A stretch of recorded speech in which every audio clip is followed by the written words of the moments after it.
بسم اللہ الرحمن الرحیم۔ عمومی طور پر ہمارے معاشرے میں جب کوئی شخص بیمار ہوتا ہے تو علاج کے ساتھ ساتھ اس کی یہ بھی خواہش ہوتی ہے کہ سنت نبوی صلی اللہ علیہ وآلہ وسلم کے مطابق یا دیسی جو علاج ہے اس سے بھی مدد لی جائے۔ قرآن کریم میں اللہ تعالیٰ کا ارشاد ہے وَنُنَزِّلُ مِنَ الْقُرْآنِ مَا هُوَ شِفَاءٌ وَرَحْمَةٌ وَلِلْمُؤْمِنِينَ رحمۃ للمؤمنین ولا یزید الظالمین الا خسارا، کہ قرآن کریم میں اللہ تعالیٰ نے جو کچھ بھی نازل کیا ہے اس میں مؤمنین کے لیے شفا اور رحمت ہے۔ تو بلا شک و شبہ دنیا کے ہر مرض کے لیے ایسے علاج قرآن اور سنت میں موجود ہیں کہ جن کے ذریعے رب کریم شفا عطا فرماتا ہے۔ اس دور میں جب میڈیکل سائنسز ترقی کر چکی ہیں تو ہم جب علاج کی طرف بڑھتے ہیں تو یاد رہے ہمیں کسی قسم کی کوئی بھی بیماری لاحق ہو تو ہمیں اس میں روحانی پہلو ضرور اختیار کرنا چاہیے۔ آج میں آپ کے سامنے جو علاج عرض کرنے جا رہا ہوں وہ لقوے اور فالج کا ہے۔ 3 مختلف احادیث نبویہ میں حضور علیہ السلام نے ان بیماریوں کا علاج ارشاد فرمایا ہے۔ ہمارا ایمان اور یقین ہونا چاہیے کہ جب آپ سرکار صلی اللہ علیہ وآلہ وسلم کے فرمودات پہ عمل کریں گے تو رب کریم ہمیں ان بیماریوں سے نجات عطا فرمائے گا۔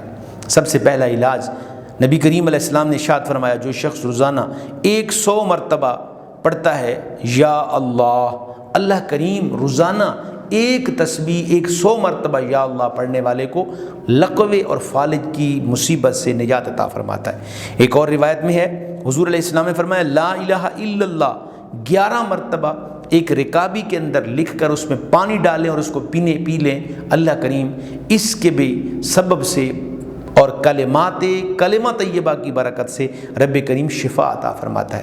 اور تیسرا وظیفہ جو انتہائی اہم اور ضروری ہے، سبحان اللہ وبحمدہ سبحان اللہ العظیم لا حول ولا قوۃ الا باللہ العلی العظیم۔ نماز فجر کے بعد 3 مرتبہ ان کلمات کو ادا کرنے والا اگر مرض میں مبتلا ہو تو رب کریم جلد اس مرض سے صحت عطا فرماتا ہے۔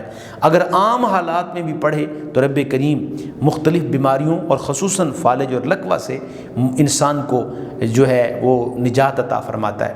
گرامی قدر، یہ جو میں نے سبحان اللہ وبحمدہ سبحان اللہ العظیم یہ کلمات پڑھے، بے بہا فوائد ان کلمات کے انسان کو حاصل ہوتے ہیں۔ آئیے کوشش کریں جہاں ہم میڈیکل علاج کے ذریعے اپنے مریضوں کی شفا کی کوشش کرتے ہیں وہاں سرکار عالمین صلی اللہ علیہ وسلم کی سنن کے ذریعے بھی آپ کے بتائے ہوئے اصولوں کے مطابق بھی اپنے مریضوں کا علاج کریں تاکہ ہمیں کم سے کم مشکلات کا سامنا ہو۔ اللہ تعالیٰ مجھے اور آپ سب کو عمل کرنے کی توفیق عطا فرمائے۔